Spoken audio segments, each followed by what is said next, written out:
मुंबई की सरजमीन पर बड़ी तादाद में मेरी आंखों के सामने मौजूद नौजवान साथियों, बुजुर्गों, मेरी माँओं और बहनों, बहुत दिन बाद आपसे मुलाकात हो रही है। मेरा ख्याल है आखिरी बार आपसे मुलाकात हुई थी जब मैं वर्षा जी के लिए आपके सामने दामन फैला के वोट मांगने आया था, और उसके बाद किसी प्रोग्राम में मुलाकात नहीं हुई आपसे। आज उसके बाद पहली बार हाजिर हुआ हूं। कई महीनों से सोच रहा था चेयरमैन बनने के बाद कि मुंबई जाऊं, मुंबई वालों से मुलाकात करूं, लेकिन कोविड के दौरान ऐसे हालात पैदा हो जाते थे कि प्रोग्राम देने के बाद प्रोग्राम कैंसिल करना पड़ता था, रिस्ट्रिक्शंस बढ़ जाते थे, और आपसे मुलाकात नसीब में अब जाकर के लिखी थी, तो अब आपके बीच में हाजिर हो सका। इधर जो साथी बैठे हैं थोड़ी देर के लिए खामोश हो जाएं। जो बच्चे हैं इन बच्चों को चुप करा लिया जाए। हालांकि बच्चों को चुप कराना मुश्किल होता है, लेकिन आप अपनी पे आ जाती हैं तो बच्चों के वालिद को चुप करा देती हैं, तो बच्चे ही हैं, इन्हें चुप करा लें।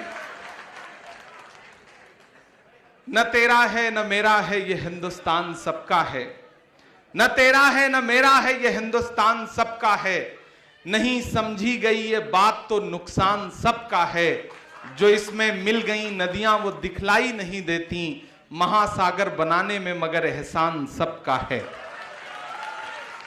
मुंबई वालों, आज एक खूबसूरत दिन है, और आज जिस तरह से एयरपोर्ट से लेकर के इस ग्राउंड तक आपने मोहब्बतें दी हैं, जिस तरह से इस्तकबाल किया है, जिस तरह से स्वागत किया है, उसने मुझे इस बात का एहसास दिलाया है कि मुझे याद है आरिफ नसीम खान साहब गवाह हैं इस बात के कि 2013 या 2012 की कोई शाम थी जब मैं पहली बार मुंबई के किसी मुशायरे में आया था, और वो आरिफ भाई का मुशायरा था, और मैंने पहली बार वहां मदरसे की नज्म पढ़ी थी जो पूरी दुनिया में इतनी मकबूल हुई कि उसने मुझे इमरान प्रतापगढ़ी बना दिया।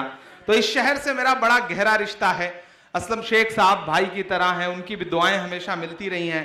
यहाँ मंच पर जो बाकी लोग मौजूद हैं, अनीस अहमद साहब एक्स मिनिस्टर, भाई जगताप साहब चले गए, चरणजीत सिंह सप्रा जी चले गए, वजाहत मिर्जा साहब यहाँ पे तशरीफ रखते हैं, हमारे फरहान आजमी साहब, जमील कुरैशी साहब, अलीम साहब जो यहाँ मौजूद हैं, वर्षा जी तो हैं ही, वर्षा जी तो बड़ी बहन है, मैंने सबसे पहले उनका जिक्र कर दिया। लेकिन आज मैं सबसे ज्यादा जिन लोगों की तारीफ करना चाहता हूं वो 6 जो जिला अध्यक्ष हैं मुंबई के, मैं उनकी खास तौर से तारीफ करना चाहता हूं।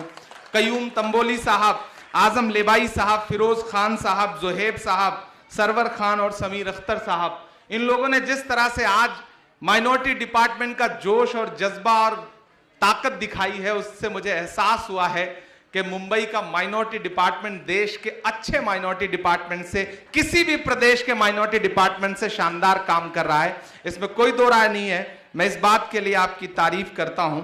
मंच पे जो बाकी साथी भी मौजूद हैं, मैं उनका भी शुक्रिया अदा करूंगा। इकबाल मेमन साहब, उमेर लकड़ावाला साहब, बाकी जो साथी हैं जिनका नाम छूट जाए वो मुझे माफ करेंगे। लेकिन आपसे थोड़ी देर गुफ्तगू करना चाहता हूं, क्योंकि आज आपसे एक सियासी इंसान बन के मुलाकात करने आया हूं। इससे पहले जब भी आता था तो बतौर शायर आता था, आप शायरी सुनते थे, और उसके बाद मैं भी आपकी तालियां समेट के वापस चला जाता था। लेकिन आज चूंकि जिम्मेदारी लेकर के आया हूं तो मेरा फर्ज बनता है कि आपसे थोड़ी देर गुफ्तगू करूं। हम आतिशे सोजा में भी हक बात कहेंगे, हम आतिशे सोजा में भी हक बात कहेंगे, कुंदन की तरह दहर में ताबिंदा रहेंगे। तारीख बताती है कि हर दौरे सितम में हम जिंदा थे, हम जिंदा हैं, हम जिंदा रहेंगे। मुंबई वालों, यकीनन 5 राज्यों के चुनाव हुए हैं, उनके नतीजे आए हैं, और नतीजों ने कहीं ना कहीं आप सबको मायूस किया है। मैं कल राहुल गांधी जी के पास बैठा था और मैंने उनसे बताया कि मैं मुंबई जा रहा हूं, कार्यक्रम है, तो उन्होंने कहा कि इतनी जल्दी, अभी तो चुनाव खत्म हुए थे, तुमने कार्यक्रम क्यों लगा लिया? तो मैंने उनसे कहा कि भैया ये वक्त जो है वो घर में बैठने का नहीं है, ये वक्त जो है वो सड़क पर उतर करके अपने कार्यकर्ताओं को एहसास दिलाने का है कि हार और जीत तो चलती रहेगी, लेकिन सबसे असल लड़ाई वो है जो सड़क पर खड़ी होकर के लड़ी जाती है। इन फासिस्ट ताकतों को यह एहसास दिलाना है कि मैं डरा नहीं, मैं झुका नहीं, कहीं छुप छुपा के खड़ा नहीं, जो डटे हुए हैं महाज पर मुझे उन सफों में तलाश कर। मैं लगातार खड़ा हूं, मैं लगातार लोगों के बीच में जा रहा हूं। चुनाव के नतीजे आए, लेकिन हमने अपनी मेहनत में कोई कोर कसर नहीं छोड़ी। वर्षा जी यहां गवाह हैं, ये उत्तर प्रदेश में इन्होंने भी बहुत मेहनत की और इस मेहनत का मैं गवाह हूं और मेरी मेहनत की ये गवाह हैं कि उत्तर प्रदेश में मुझे पता था कि नतीजे लगभग वही होने जा रहे हैं, क्योंकि उस तरह की तरंगें आ रही थी। लेकिन आप यकीन करें कि अकेले उत्तर प्रदेश में मैंने सबसे ज्यादा रैलियां की, 67 सभाएं मैंने अकेले की हैं। 38 दिन मैं घर से बाहर रहा। मुझे लगा कि नहीं, चाहे जितने वोट आए, हमारे प्रत्याशी कितनी भी कमजोरी या मजबूती से लड़ रहे हो, मेरा फर्ज बनता है कि मैं उनके साथ खड़ा नजर आऊं। मैं सिर्फ उत्तर प्रदेश में नहीं था, मुझे नसीम भाई, असलम शेख साहब दोनों लोग मिले, मुझे गोवा में भी मिले, मुझे पंजाब में भी साथी लोग मिले, मुझे मणिपुर में भी नजर आए, मुझे उत्तराखंड में भी नजर आए। मैंने देश में 80 से ज्यादा सभाएं की। मैं लगातार लोगों के बीच में खड़ा रहा, और क्यों खड़ा रहा उसकी वजह बताता हूं, और उस वजह के दो लोग गवाह हैं, आरिफ नसीम खान साहब और असलम शेख साहब। अभी पिछले दिनों ख्वाजा गरीब नवाज के दरबार में चादर जानी थी। राहुल गांधी जी उस चादर को रवाना करते हैं। आप दोनों लोग गवाह हैं मेरी इस बात के। जब वो चादर रवाना कर रहे थे तो चादर रवाना करने के बाद वो सबसे नेताओं से बैठ के बात करने लगे। क्योंकि माइनॉरिटी डिपार्टमेंट के अध्यक्ष की हैसियत से वो मेरा काम था, वो मेरा फर्ज था। चादर के बाद हम सारे लोग बैठ के बात करने लगे तो हमारे मध्य प्रदेश के एक विधायक साथी हैं आरिफ मसूद साहब, उन्होंने जिक्र किया इस बात का कि किस तरह से आज ये फासिस्ट ताकतें हमें कुचलना चाहती हैं, हमें दबाना चाहती हैं। ऐसे में हम क्या करें? तो राहुल गांधी जी ने एक बात बताई, उन्होंने एक वाकया बताया, और वो वाकया मैं आपसे भी शेयर करना चाहता हूं। राहुल जी ने कहा कि आरिफ साहब, उनका नाम आरिफ मसूद है, आरिफ नसीम भाई भी बैठे हुए थे, उन्होंने कहा कि बताइए इस्लाम क्या है। राहुल जी का सवाल था इस्लाम क्या है। आरिफ मसूद साहब ने जो जवाब दिया वो जवाब उनका अपनी जगह सही था, लेकिन राहुल जी उससे संतुष्ट नहीं हुए। उन्होंने कहा नहीं, मैं आपको बताता हूं। सब चौंक गए। हम 35 लोग थे पूरे देश के, अलग अलग राज्यों के तमाम अकलियतों के बड़े नेता उस प्रोग्राम में मौजूद थे। सब हैरत से राहुल जी की तरफ देखने लगे कि अब राहुल गांधी जी क्या बताएंगे। तो राहुल गांधी जी ने कहा कि मेरा एक कुली दोस्त है, वो दिल्ली रेलवे स्टेशन पर कुली का काम करता है, हाशिम नाम है उसका, उसने मुझे जो बात बताई है वो मैं आपको बताना चाहता हूं। हम सारे लोग चौंक गए कि राहुल गांधी ये कह रहे हैं कि कुली हमारा दोस्त है, और उसने मुझे जो बात बताई है इस्लाम के बारे में, ईमान के बारे में, वो मैं बताता हूं। फिर राहुल जी ने हमें एक हदीस सुनाई कि ईमान का आला दर्जा वो है कि अगर आप जुल्म देखें तो अगर आपके अंदर ताकत है तो आगे बढ़ें और ताकत से उसे रोक दें। दूसरा दर्जा यह है कि अगर आप में ताकत नहीं है उतनी कि आप आगे बढ़ के ताकत से रोक सकते हैं, तो जबान का इस्तेमाल करें और जबान से जुल्म के खिलाफ आवाज उठाएं। अगर वो भी नहीं कर सकते तो सबसे कमतर दर्जा यह है कि उसे दिल में बुरा माने और वहां से हट जाएं। यह हमें किसने सुनाया? राहुल गांधी जी ने। असलम भाई और आरिफ नसीम खान साहब इस बात के गवाह हैं। आप जानते हैं, आप सारे लोगों ने मुशायरों का मेरा सफर देखा है। आपने देखा है इसी मुंबई के मुशायरों में किस तरह से आपने दुआओं से मेरा दामन भरा है, और मैं आराम से आता था, स्टारों की तरह मुशायरे में पढ़ता था, और उसके बाद ठीक ठाक पैसे भी मिलते थे और वापस चला जाता था। लेकिन पिछले 6-7 महीने से मैंने सब कुछ एक किनारे रखा और शहर दर शहर, सड़क दर सड़क, गांव दर गांव जाकर के गलियों की खाक क्यों छान रहा हूं? क्योंकि राहुल जी की वो जो बात है ना कि आपके ईमान का एक दर्जा यह है कि अगर ताकत है तो जुल्म के खिलाफ ताकत से लड़ो, अगर ताकत से नहीं लड़ सकते तो जबान से लड़ो, और जबान से भी नहीं लड़ सकते तो दिल से बुरा मानो उसे। मैं उस बात पर अमल कर रहा हूं। मैं शहर दर शहर जा रहा हूं। 5 राज्यों के नतीजे आए। AICC में कोई नेता बैठने को तैयार नहीं था, लेकिन आप यकीन करें सबसे पहले नतीजों के 4 दिन के बाद मैंने अपने ऑफिस में फोन किया और मैंने कहा ऑफिस खोलो, मैं ऑफिस आ रहा हूं। तो उन्होंने कहा सर एकदम सन्नाटा है। मैंने कहा इसी सन्नाटे को तो तोड़ना है, मैं ऑफिस आ रहा हूं। बैठेंगे ऑफिस में, लोगों से मिलेंगे, उनका हौसला बढ़ाएंगे, और आप यकीन करें कि मैं तकरीबन 8 घंटे AICC बैठा रहा और कम से कम 1000 आदमी मिलने के लिए आया, और जो भी आता था वो यही कहता था कि सर नतीजे अपनी जगह हैं लेकिन हमें लड़ना है, क्योंकि इन फासिस्ट ताकतों के मंसूबे बहुत बुरे हैं। मैं यहां बैठे हुए तमाम साथियों से एक बात कहना चाहता हूं, मुंबई वालों, ये मुंबई है, ये महाराष्ट्र की सरजमीन है। इस सरजमीन से उठी हुई आवाज पूरे देश को एक रुख देती है, और मुझे खुशी है कि कांग्रेस अध्यक्ष ने सरकार बनाने का जो भी फैसला लिया, यहां आज जो सरकार चल रही है, महाराष्ट्र वालों आप खुशनसीब हैं कि माहौल अच्छा है, वरना मैं तो उत्तर प्रदेश से आ रहा हूं। हमने देखा है लोगों के घरों पे चलते हुए बुलडोजर, मैंने देखा है एनआरसी मूवमेंट के दौरान 21 से ज्यादा बिछी हुई लाशें, चीखती हुई माएं, लहूलुहान सरजमीन मैंने देखा है। मैं लगातार लड़ रहा हूं। जब मैं मुरादाबाद में प्रोटेस्ट में शामिल होने गया तो योगी आदित्यनाथ की सरकार ने मुझे 1 करोड़ 4 लाख रुपए का नोटिस दिया। और सिर्फ मुरादाबाद उत्तर प्रदेश नहीं, जब मैं हैदराबाद गया, जो आपके बीच में आकर के अकलियतों की बड़ी बड़ी बातें करने वाले नेता हैं, जब मैं हैदराबाद गया और हैदराबाद मैंने एक सभा में खड़े होकर सिर्फ यह कहा कि मुझे हैरत है कि हैदराबाद में कोई शाहीन बाग क्यों नहीं है, तो मेरे खिलाफ 7 धाराओं में FIR दर्ज हुआ, क्योंकि मैंने यह कह दिया कि वहां पे कोई शाहीन बाग क्यों नहीं है। तो मेरे भाई, लड़ाई बहुत मुश्किल है, लेकिन मैं इस लड़ाई को इसलिए लड़ रहा हूं कि आज जिस माहौल में मैं सांस ले रहा हूं, आज जिस माहौल में आप सांस ले रहे हैं, आने वाले दिनों में हमारी आने वाली पीढ़ी को उस माहौल में सांस न लेना पड़े। अगर हम आज खामोश रहे तो शायद कई नस्लों को खामोश रहना पड़ेगा, चुप रहना पड़ेगा।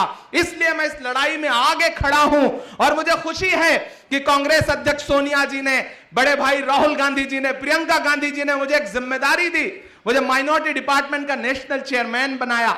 और मुझे खुशी है कि मुझे अच्छे साथी मिले हैं अलग अलग राज्यों में जो लगातार इस लड़ाई में साथ दे रहे हैं। और बब्बू साहब, हाजी बब्बू साहब, आप जब मुझसे मिलने आए तब भी मैंने आपको यकीन दिलाया, और आज भी आपसे यहां खड़ा होकर के कह रहा हूं कि माइनॉरिटी के इशू पर खुल के लड़िए। कांग्रेस आपका दामन कभी पकड़ेगी नहीं, बल्कि पीछे से आपका सपोर्ट करेगी, आपका साथ देगी, इसमें कोई दो राय नहीं है। यह गलत राय बनाई गई है, यह गलत परसेप्शन बनाया गया है कि कांग्रेस माइनॉरिटी के इशू पे बोलने से रोकती है। मैं गवाह हूं, पिछले 8 महीने से 7 महीने से मैं माइनॉरिटी डिपार्टमेंट का चेयरमैन हूं। आप याद करिए, असम में एक घटना हुई कि पुलिस की गोली से 2 लोग मारे गए, मैनुल हसन और एक और बंदा। और आप सबने वह तस्वीर देखी थी कि एक फोटो जर्नलिस्ट मैनुल की लाश पर कूद रहा था और पुलिस मौजूद थी।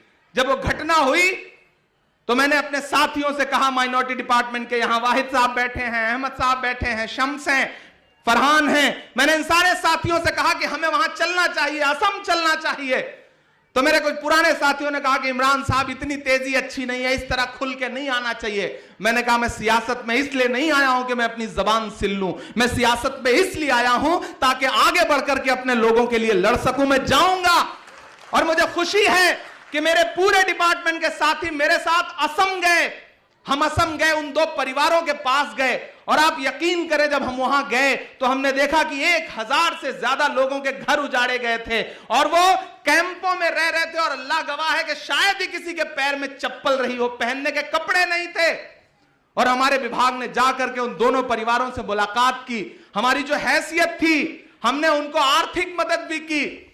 और जब मैं वहां से लौटा तो मैं राहुल गांधी जी से मिला तो राहुल गांधी जी ने कहा कि असम गए थे। मैंने कहा जी भैया मैं असम गया था। बोले तुमने बहुत अच्छा काम किया, इसी तरह से कहीं भी कोई मुद्दा हो तुम खड़े रहो, मैं तुम्हारे साथ खड़ा हूं। यह है कांग्रेस। एक अलग तरह का परसेप्शन आपके बीच में बनाया जाता है कि नहीं, कांग्रेस अकलियत के मुद्दों पे बोलने से रोकती है। मैं कांग्रेस में हूं, आजम खान समाजवादी पार्टी में है। चुनाव से पहले जब जौहर यूनिवर्सिटी पे बुलडोजर चलने की नौबत आई थी, अखिलेश यादव तक उनकी तरफ झांक कर नहीं देख रहे थे। मैं पहला आदमी हूं जो आजम खान के घर दूसरी पार्टी में होने के बावजूद गया। मैं उनकी अहलिया से मिला और मैंने उनसे कहा कि मैं जौहर यूनिवर्सिटी के साथ खड़ा हूं, मेरा पूरा डिपार्टमेंट आपके साथ खड़ा है, आपको जहां जरूरत लगे मैं आपके साथ हूं। और मैंने मीडिया में जब इंटरव्यू दिया तो अगले दिन मजबूर होकर के अखिलेश यादव जी को आजम खान के घर जाना पड़ा। और जब मैं लौट के आया तो उस जिले की कांग्रेस की नेता ने प्रियंका जी को फोन किया और उन्होंने कहा कि इमरान साहब ने गलत किया, आजम खान की हिमायत में आए थे, हम तो आजम खान के खिलाफ लड़ रहे हैं। 3-4 दिन बाद जब मेरी प्रियंका जी से मुलाकात हुई तो प्रियंका जी ने कहा कि आजम साहब के घर गए थे। मैंने कहा हाँ दीदी गया था। उन्होंने कहा हाँ मुझे फोन आया था। मैंने कहा फोन आया रहा होगा। बोले तुमने बहुत अच्छा काम किया।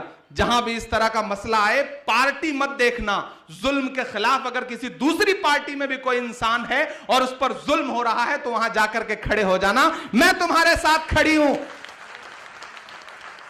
यह गलत परसेप्शन आपको बनाया गया है। आपको बताया गया है कि कांग्रेस अकलियत के मुद्दों पर बोलने से जबान पकड़ती है। यहां अलीम मौजूद हैं। आप सबको याद होगा कि इंदौर में एक चूड़ी वाले का मामला हुआ था।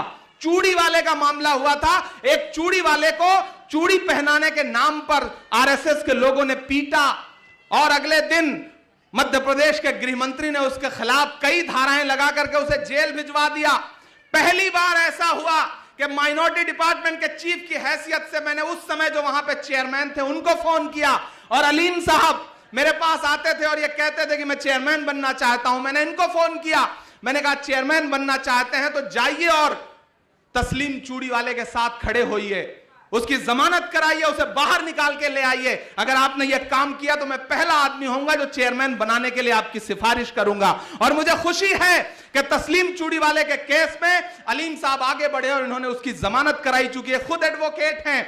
और जब जमानत करा करके तस्लीम को मेरे पास लेकर के आए तो सबसे पहला आदमी हूं जो केसी वेणुगोपाल जी से मिला और मैंने अलीम को चेयरमैन बनाने का प्रपोजल भेजा और 4 दिन के अंदर अलीम मध्य प्रदेश के चेयरमैन बने। मैं लगातार लड़ रहा हूं क्योंकि लड़ना जरूरी है। हमारी कौम को भी लफ्फाजी पसंद आती है, भाषण ज्यादा पसंद आता है, बुनियादी काम करने वालों को लोग याद नहीं रखते हैं। मैं भी चाहूं तो मैं एक मिसरा सुनाता हूं, आप तालियों का अंबार खड़ा कर देते हैं, नारे लगाते हैं, लेकिन मैंने कुछ बुनियादी काम करने के लिए चुना है। मैं उस काम पर आगे बढ़ रहा हूं। अब मुझे आपका साथ चाहिए। माइनॉरिटी डिपार्टमेंट को जितना आप मजबूत करेंगे उतना इमरान प्रतापगढ़ी को मजबूत करेंगे, उतना कांग्रेस को मजबूत करेंगे। मेरे भाई, आज तमाम लोग आ गए हैं अकलियतों को यह समझाने के लिए कि नहीं कांग्रेस के साथ नहीं, यहां वहां। कांग्रेस ने क्या किया है आपके लिए? मैं बताता हूं कांग्रेस ने क्या किया है आपके लिए। जो आपसे ये कहते हैं कि कांग्रेस ने आपसे के लिए क्या किया है, उनसे कहिए वो कांग्रेस ही थी जिसने डॉक्टर जाकिर हुसैन को इस देश का राष्ट्रपति बनाया। वो कांग्रेस ही थी जिसने फखरुद्दीन अली अहमद साहब को इस देश का राष्ट्रपति बनाया। वो कांग्रेस ही थी जिसने मौलाना आजाद साहब को इस देश का पहला शिक्षा मंत्री बनाया। वो कांग्रेस ही थी जिसने आगे बढ़कर के रफी अहमद किदवई साहब को इस देश का कृषि मंत्री बनाया। वो कांग्रेस ही थी जिसने आगे बढ़कर के सलमान खुर्शीद साहब के वालिद खुर्शीद साहब को इस देश का पहला विदेश मंत्री बनाया। वो कांग्रेस ही है जिसने असम में सैयदा अनवरा तैमूर को असम का मुख्यमंत्री बनाया। वो कांग्रेस ही है जिसने बरकतुल्लाह साहब को राजस्थान का मुख्यमंत्री बनाया। वो कांग्रेस ही है जिसने अब्दुल गफूर साहब को बिहार का मुख्यमंत्री बनाया। वो कांग्रेस ही है जिसने गुलाम नबी आजाद साहब को कश्मीर का मुख्यमंत्री बनाया। और तो और वो कांग्रेस ही है जिसने अब्दुल रहमान अंतुले को महाराष्ट्र का भी मुख्यमंत्री बनाया। मेरे भाई, जो आपसे ये सवाल करते हैं कि कांग्रेस ने आपको क्या दिया है, उन्हें बताइए कि कांग्रेस ने अकलियतों को बहुत कुछ दिया है। आज प्रोपेगेंडा खड़ा किया जाता है, एक पूरी टीम तैयार है जो मुसलसल आपके बीच में आकर के ये कहती है कि आखिर कांग्रेस ने क्या दिया है। उनका जवाब दीजिए, उन्हें बताइए और माइनॉरिटी डिपार्टमेंट को मजबूत करिए। एक शिकायत हर जगह जाने पे आती है कि माइनॉरिटी डिपार्टमेंट को अहमियत नहीं दी जाती, उनको हिस्सेदारी नहीं दी जाती। मेरे भाई, मैं दिल्ली में आपका वकील बन के बैठा हूं। आप अपनी शिकायतें लेके आइए, पहले अपने राज्य में लड़िए, फिर शिकायत लेकर के आइए। मुझे अपनी सरकारों के खिलाफ भी लड़ना पड़ेगा। जहां हमारी सरकारें हैं और जहां सरकारें नहीं हैं, तो मैं पहला आदमी होऊंगा जो इस बात की परवाह नहीं करूंगा कि मेरा पद रहेगा या नहीं रहेगा। मैं सबसे पहले आपके मसले पर खड़ा नजर आऊंगा, लड़ता नजर आऊंगा। इन 8 महीनों में हमारे डिपार्टमेंट ने जो सबसे बड़ा काम किया, आप मॉब लिंचिंग की बातें करते हैं, देखते हैं कि लोग पीट पीट करके मार दिए जाते हैं। जब हम झारखंड गए, हमने झारखंड का पहला दौरा किया, तो हम लोग मुख्यमंत्री से मिलने गए हेमंत सोरेन साहब से। तो उन्होंने कहा, इमरान साहब आप आए हैं, बताइए हम क्या कर सकते हैं। हमने कहा, मैं आपसे कुछ और नहीं मांगने आया हूं, बस एक चीज मांगने आया हूं कि मॉब लिंचिंग के खिलाफ झारखंड में कड़ा कानून बना दीजिए और उसे विधानसभा से पास कर दीजिए। और आपको जान के खुशी होगी कि मेरे आने के 1 महीने के अंदर, लौट के आने के 1 महीने के अंदर झारखंड विधानसभा में मॉब लिंचिंग के खिलाफ ऐसा कानून पास हुआ है कि वो राज्यपाल के यहां से स्वीकृत होकर के आ गया तो शायद किसी की हिम्मत नहीं पड़ेगी कि किसी को सड़क पर चलते हुए पीट करके मार सके।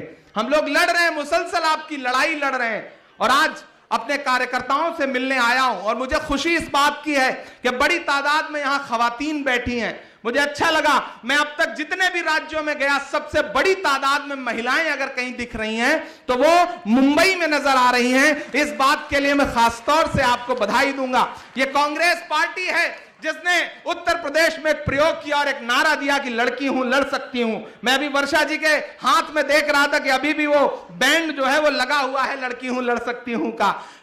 कांग्रेस ने क्या कहा कि लड़की हूं लड़ सकती हूं, 40% टिकट महिलाओं को देंगे और प्रियंका जी ने दे के दिखाया। और उधर भाजपा क्या कर रही है कि अगर हिजाब पहन के एक बेटी स्कूल में जाएगी तो सैकड़ों गुंडे उसे घेर करके नारा लगाएंगे। नफरत की हर ताकत से मोदी जी की यारी है। शिक्षा के मंदिर के अंदर नफरत की तैयारी है। एक बेटी ने इंकलाब का हाथ उठा के बता दिया, एक शेरनी जाने कितने लंगूरों पर भारी है। मुझे अच्छा लग रहा है कि खवातीन आगे आ रही हैं, आपका इस्तकबाल है, मेरे डिपार्टमेंट के दरवाजे आपके लिए खुले हैं। मैं अपने जिलाध्यक्षों का और जो जिलाध्यक्षों के लिए जो प्रभारी लगाए गए हैं, मैं उन तमाम साथियों का बहुत शुक्रिया इस बात के लिए अदा करूंगा कि आप शानदार काम कर रहे हैं। बीएमसी का इलेक्शन आपके सामने है, जो आपसी सियासी नाइत्तेफाकियां हैं उसे किनारे रखिए और बस एक बात सोचिए कि कांग्रेस का झंडा आगे लेकर के चलना है, क्योंकि कांग्रेस के झंडे में जो 3 रंग है वही इस देश के तिरंगे का भी रंग है। लेकिन भाजपा चाहती है कि उन 3 रंगों को बदल करके सिर्फ एक रंग कर दिया जाए, लेकिन कांग्रेस उनकी राह का सबसे बड़ा रोड़ा है। राहुल गांधी उनकी राह का सबसे बड़ा रोड़ा है और हम सारे लोग यहां मौजूद स्टेज पर जो मेहमान मौजूद हैं, इन सबके साथ यहां खड़ा होकर के मैं कह रहा हूं कि मैं राहुल गांधी के साथ खड़ा हूं, मैं कांग्रेस के साथ खड़ा हूं। इस लड़ाई में राहुल गांधी जो लड़ाई लड़ रहे हैं, इमरान शाना बशाना उनके साथ खड़ा है और मुझे पूरा यकीन है कि आप भी सारे लोग खड़े हैं, क्योंकि मैंने देखा है राहुल गांधी को। राहुल गांधी जी के बारे में बाहर मीडिया कितना भी प्रोपेगेंडा फैलाए, लेकिन जो एक बार राहुल गांधी से मिल लेता है वो समझता है कि वो कैसे इंसान है और इस देश में सेकुलरिज्म को बचाने की कौन सी लड़ाई वो लड़ रहे हैं। आपने बहुत भाषण सुन लिया है, मैं बहुत ज्यादा भाषण नहीं दूंगा और एक आध शायरी नहीं सुनाऊंगा तो आप नाराज भी हो जाएंगे, मैं ये भी जानता हूं। तो मैं आपके बहुत सब्र का इम्तिहान नहीं लूंगा, एक छोटी सी नज्म सुना दूंगा, क्योंकि आप बहुत वक्त से यहां पर बैठे हुए हैं। आज बहुत ज्यादा भाषण आपने सुना है और मुंबई वालों आप में बहुत सब्र है। मैं किसी भी राज्य में गया तो मैंने इतने यहां स्टेज पर तो इतने नाम हैं कि उनका नाम लेने में ही कम से कम 10 मिनट का वक्त गुजर जाता है। तभी असलम भाई कह रहे थे तो मैं असलम भाई से ये बात कह भी रहा था कि अगली बार ये प्रोग्राम 2 दिन रखा जाए, एक दिन सिर्फ नाम लिया जाए और एक दिन सिर्फ भाषण दिया जाए, तभी कार्यक्रम हो सकता है, वरना इतनी बड़ी भीड़ रहती है। लेकिन यही ताकत भी है कांग्रेस पार्टी की कि सारे लोग मिलजुल करके बैठे हैं, लड़ रहे हैं इस लड़ाई को। मैं पहले तो 4 मिसरे पढ़ता हूं, फिर उसके बाद एक छोटी सी नज्म आपको सुना दूंगा कि खौफ नहीं जिसे मुरझाने का, मैं उस गुल के साथ खड़ा हूं। आप थके तो नहीं है? आप थके तो नहीं है? माइक थोड़ा सा बेहतर कर दें अगर कर सके तो। खौफ नहीं जिसे मुरझाने का, मैं उस गुल के साथ खड़ा हूं। खौफ नहीं जिसे मुरझाने का, मैं उस गुल के साथ खड़ा हूं। कैसा भी दौर आए लेकिन मैं राहुल के साथ खड़ा हूं। कैसा भी दौर आए लेकिन मैं राहुल के साथ खड़ा हूं। खौफ नहीं जिसे मुरझाने का, मैं उस गुल के साथ खड़ा हूं। कैसा भी दौर आए लेकिन मैं राहुल के साथ खड़ा हूं। कल भी खुल के साथ खड़ा था, आज भी खुल के साथ खड़ा हूं। कैसा भी दौर आए, लेकिन मैं राहुल के साथ खड़ा हूं। खौफ नहीं जिसे मुरझाने का, मैं उस गुल के साथ खड़ा हूं। मुंबई वालों, कई बार आया हूं, बहुत कुछ आपने सुना है, बहुत सारी चीजें हैं जो सुनना चाहते हैं, कई सारे लोगों के मैसेजेस हैं, लेकिन आज हालात ऐसे हैं कि यकीनन मैं उत्तर प्रदेश से आ रहा हूं, दिल्ली से आ रहा हूं। आप समझ सकते हैं जो 5 राज्यों के नतीजे हैं। जब आपका दिल टूटा हुआ है तो हम कितना टूटा हुआ दिल लेकर के आए होंगे, क्योंकि हमने तो जमीन पे उतर के मेहनत की है। ऐसे ऐसे हालात भी आए कि हम एक दिन एक सभा करके हेलीकॉप्टर से टेक ऑफ किया हम लोगों ने। अहमद भी मेरे साथ हेलीकॉप्टर में बैठा हुआ था, और जब हम ऊपर टेक ऑफ कर गए तो गेट खुल गया हेलीकॉप्टर का ऊपर। आप अंदाजा लगाइए कि 40 मिनट जो लैंडिंग का टाइम था, वो 40 मिनट कैसे गुजरे होंगे। तो हम तो उस महाज से लड़ करके आए हैं, लौट करके आए हैं। यकीनन ये एक मुश्किल दौर है, एक ऐसा दौर है जब सरकार के मंसूबे बहुत खतरनाक हैं, और उस खतरनाक मंसूबे को आप महाराष्ट्र में भी देख रहे हैं कि महाराष्ट्र की एक चलती फिरती सरकार को किस तरह से डैमेज करने की कोशिश की जा रही है, किस तरह से महाराष्ट्र को अस्थिर करने की कोशिश की जा रही है। लेकिन सलाम है महाराष्ट्र वालों, आपको, मुंबई वालों, कि दिल्ली में बैठा हुआ चाणक्य कितना भी बड़ा चाणक्य बने, लेकिन उसकी सारी चाणक्य ही मुंबई में आकर के फेल हो जाती है। यहां उनका कोई जादू नहीं चल पाता। आप सारे लोग ये एहसास दिला देते हैं कि नहीं, मुंबई मुंबई है, महाराष्ट्र महाराष्ट्र है। मेरे भाई, इस देश को कुल मिलाकर के 4 लोग चला रहे हैं, 4 लोग चला रहे हैं। 2 खरीद रहे हैं, 2 बेच रहे हैं, और चारों गुजरात से हैं। आप बहुत समझदार लोग हैं, मैं नाम नहीं लूंगा, नहीं आप जान जाएंगे कि मैं नरेंद्र मोदी जी, अमित शाह जी, अंबानी जी और अडानी जी की बात कर रहा हूं। और आप देख रहे हैं पिछले 4-5 दिन से हर दिन 80 पैसे प्रतिदिन तेल का दाम बढ़ रहा है, हर दिन 80 पैसे। और मुझे लगता है कि आने वाले 20 दिन तक ये हर दिन 80 पैसे बढ़ता रहेगा। तो ये जो 80-20 का मामला है, शायद इसी की बात योगी जी चुनाव में कर रहे थे कि चुनाव 80-20 का है।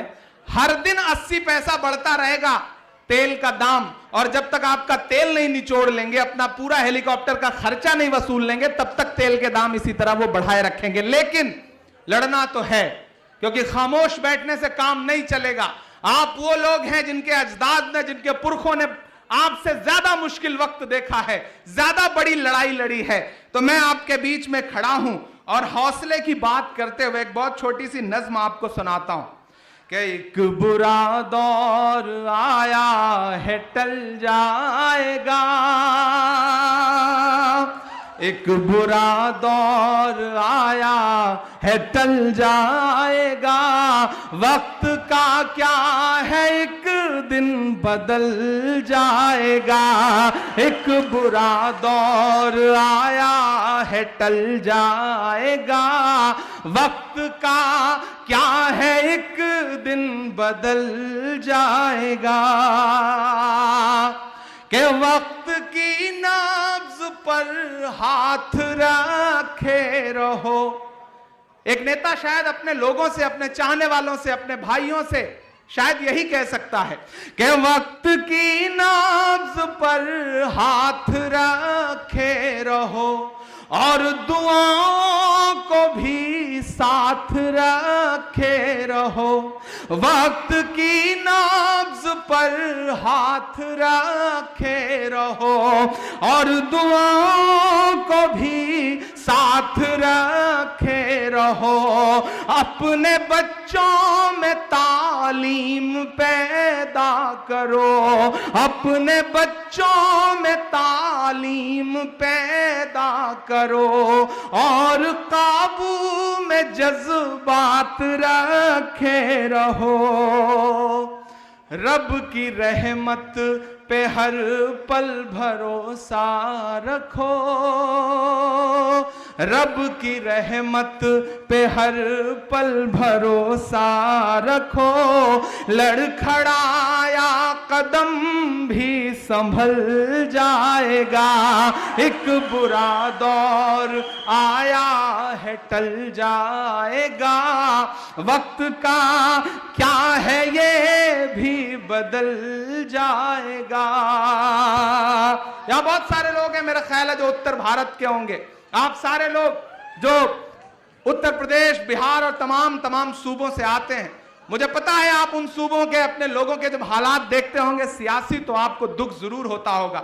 लेकिन मैं आपसे इतना कहना चाह रहा हूं, मुंबई में खड़ा होकर के पूरे मुल्क के अकलियत के लोगों से यह कहना चाहता हूं कि अपनी किस्मत का रोना तो रोना नहीं, अपनी किस्मत का रोना तो रोना नहीं, अपने अश्कों से दामन भिगोना नहीं, नफरत एक दिन हार ही जाएंगी, नफरत एक दिन हार ही जाएंगी, रब की रहमत से मायूस होना नहीं, दिल में ईमान की शम्मा जला कर रखो, दिल में ईमान की शम्मा जला कर रखो, वरना कोई अंधेरा